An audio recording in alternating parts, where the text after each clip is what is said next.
abanye uzubona ukuthi ngempela kunomoya abahamba nawo abazenzi.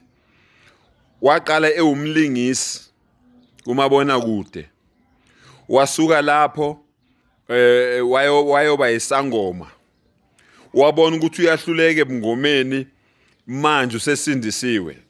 Akazenzi imimoya idlala ngaye, akazenzi lowo muntu loyo, imimoya idlala ngaye.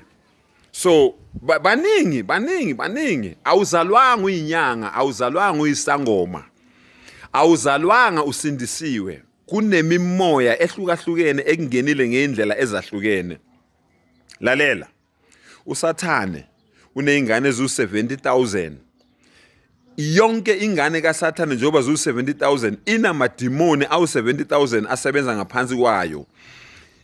4.9 billion yamademons aqhamuka nje kuSathane yedwa, progeny kaSathane yedwa.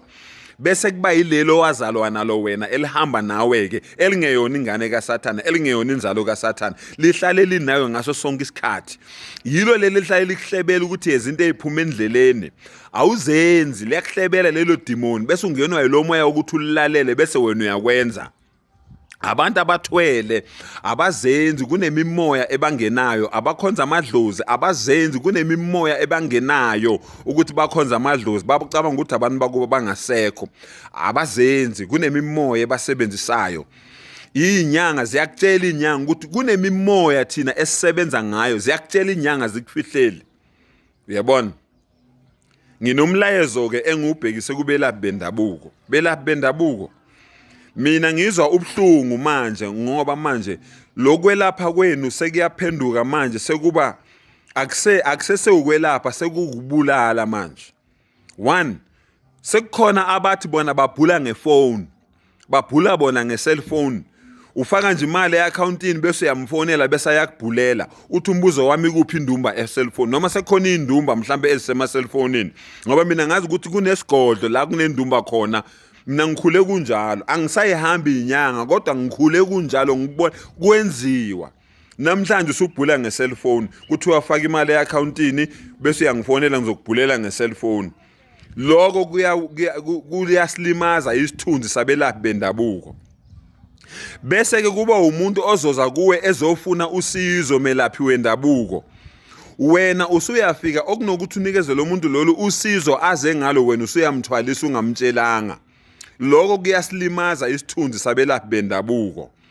Nawe wena owenza lokho, angisho ukuthi bonke abelaphi bendabuko benza lokho.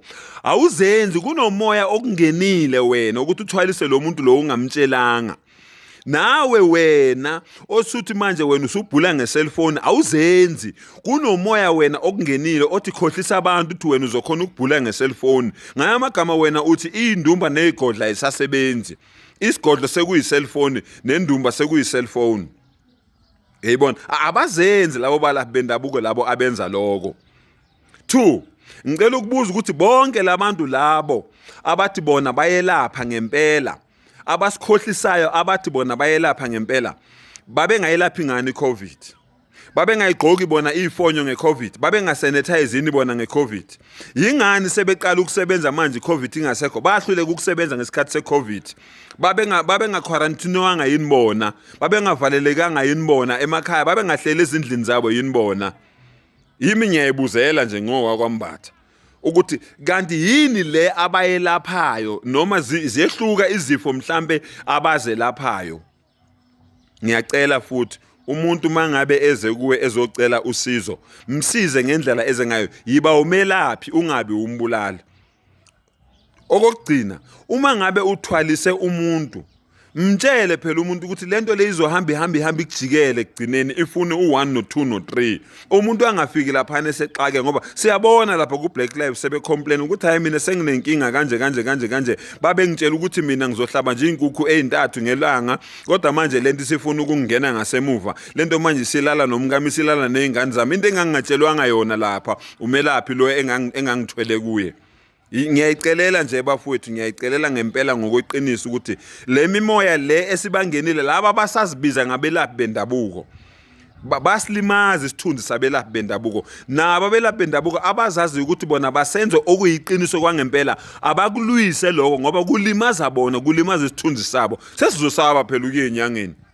Ngothi mangigula ngisabe ngizothi ngithi ngiyofuna umuthi wesisu njengoba ngiphethwe isisu, lo muntu afika ngithwalise ngomntanami, afika ngithwalise ngomngami. Sengizosaba ukwenza lokho. Ngiyabonga.